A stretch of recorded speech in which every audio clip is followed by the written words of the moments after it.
Hi, this is Claudia from Spread and See Science. This is part 2 of the microscopy lectures. Part 1 dealt with magnification and resolution, and part 2 will be dealing with field of view. Now let's begin. It's just a quick review. Remember that the field of view is the area of the microscope that you can see when you look through.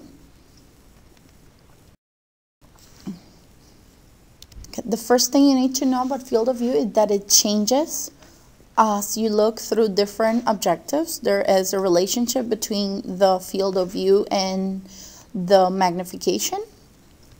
So as you're looking at the 4x objective, you have the largest field of view that you can have, so you can see the most area, even though it is the lowest magnification. When you're looking through 10x, the field of view is smaller than 4x. And of course, the magnification is larger, as we saw in the previous lecture. When you're looking through the 40x objective, the field of view is even smaller than 4 and 10x. And of course, the magnification is much larger. So you can see the trend that as magnification increases, the field of view decreases. Okay, so why is this, you wonder? When you're looking through the 40x objective, you see a circular area of the slide. If you zoom in with the 10x objective, you see a larger image, but you still see the same size of a circle.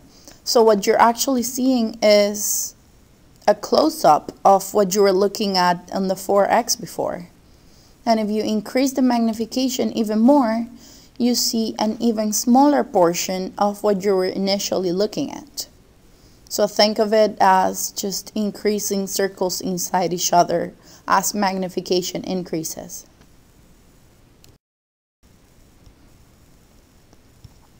Now, if you put the field of views side by side, you would be able to see that not only their sizes are much different, as we discussed, the size decreases as magnification increases, but you should be able to notice also, obviously not with these because they're not drawn to scale, but you'll be able to notice that they decrease proportionately.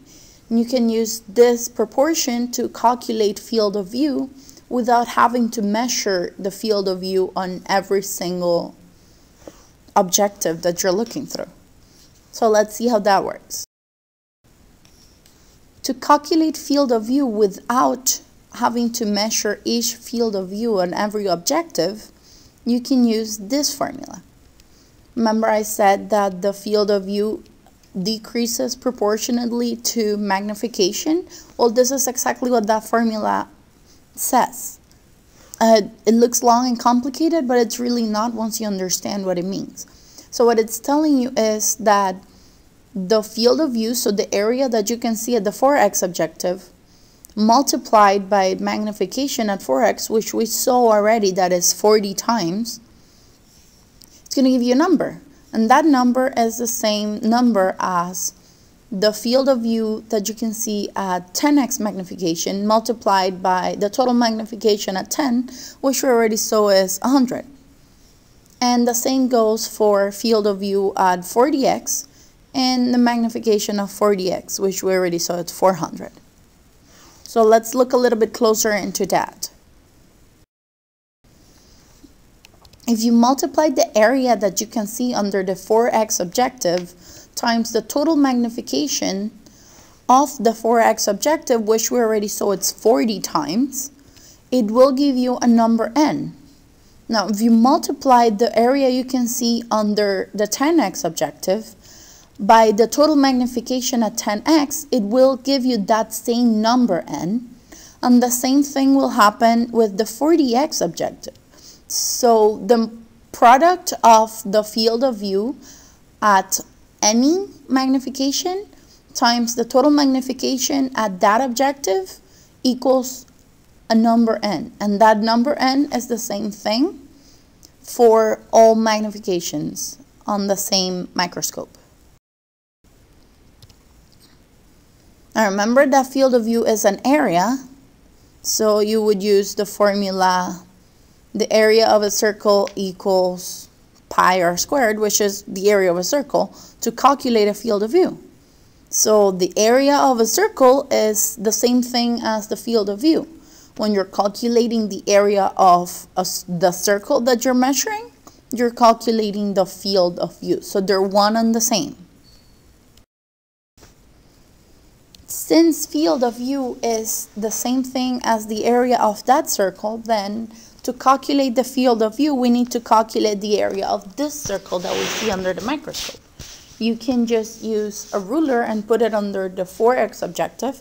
Notice that it says the magnification is 40x and that you're looking at millimeters. So you're looking at the millimeter lines of a ruler. And when you count the actual millimeters that you can see 1, 2, 3, 4, and a little bit more. So it's almost 5 millimeters. So around 4.8. And let's round it off to 5 millimeters to make it a nice even number. Now that we have measured the diameter, we are ready to start calculating the area of the circle, which is your field of view. Now you might be inclined to do this and just square that value that you got from the microscope and then multiply by pi to get the area of the circle or the field of view.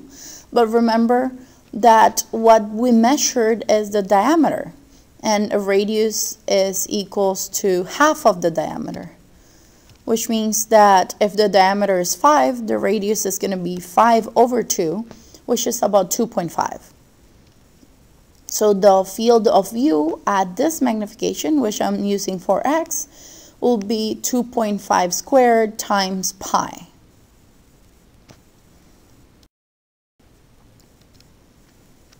Okay, we're already determined that the field of view at the 4x magnification for this microscope is 2.5 squared times pi.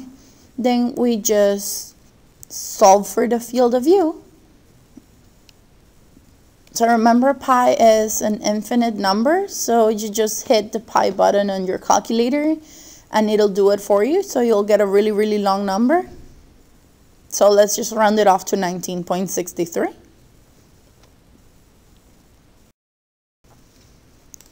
Before we go on, recall that the field of view of any objective multiplied by the total magnification of that objective is a number n, and that number n is the same number for any objective magnification that you have, and that's 10 microscope. Also recall the formula for total magnification that we mentioned before. So have objective magnification times ocular magnification will give you the total magnification. In this case, since we're using 4x, it would be 40 times bigger. So we knew that the product of the field of view at the 4x objective times the total magnification at the 4x objective was equals to a number n. We have calculated the field of view at the 4x objective for this microscope, and we have also calculated the total magnification for the 4x objective. Now we can solve for n by just multiplying the two numbers. You get a very long number, so try to round off to the same amount of significant figures you had at the beginning. So 4 significant figures, 785.4.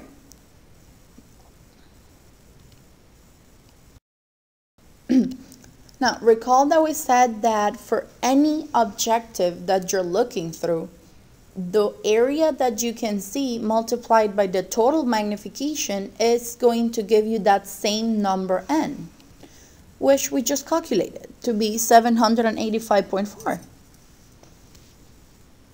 We know that n will be also equal to the product of the field of view at 10x and the magnification at 10x, and the same thing will apply for the 40x objective.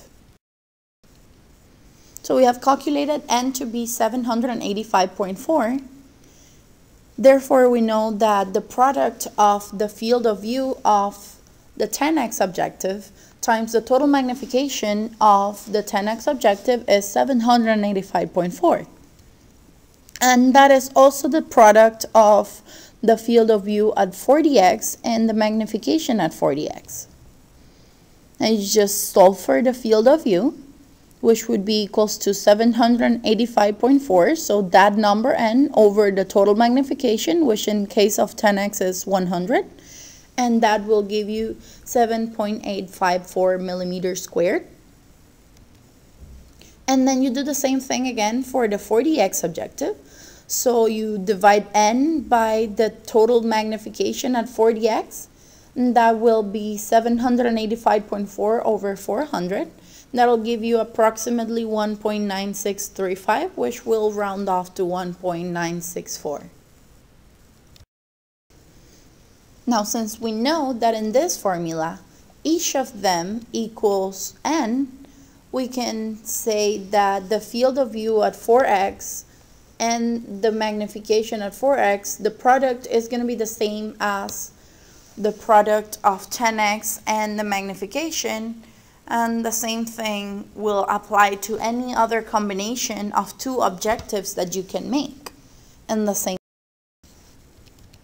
Now we know that the product of the field of view and the magnification of 4x equals n. We know that it's also true for the 10x objective, and we know that it is also true for the 40x objective. So we can say that the field of view of the 10x objective equals the product of the field of view of the 4x and its total magnification divided by the total magnification at the 10x objective. Now, as we said before, we know that these are all the same. The product of the field of view and the magnification is the same number. Therefore, we can generalize this formula that we just spoke of into a general formula, saying that field of view of A being any magnification, is going to be equals to the product of the field of view of any other magnification times its total magnification divided by the total magnification of the objective you're trying to find. Just a quick announcement before I finish. There will be no part 3 to this series of lectures because I was able to cram all of the information of field of view into this one video. Therefore, it's just part 1 and 2. So, magnification, field of view, and resolution, very important concepts in microscopy, have been brought to you by Sprechen C Science. This is Claudia.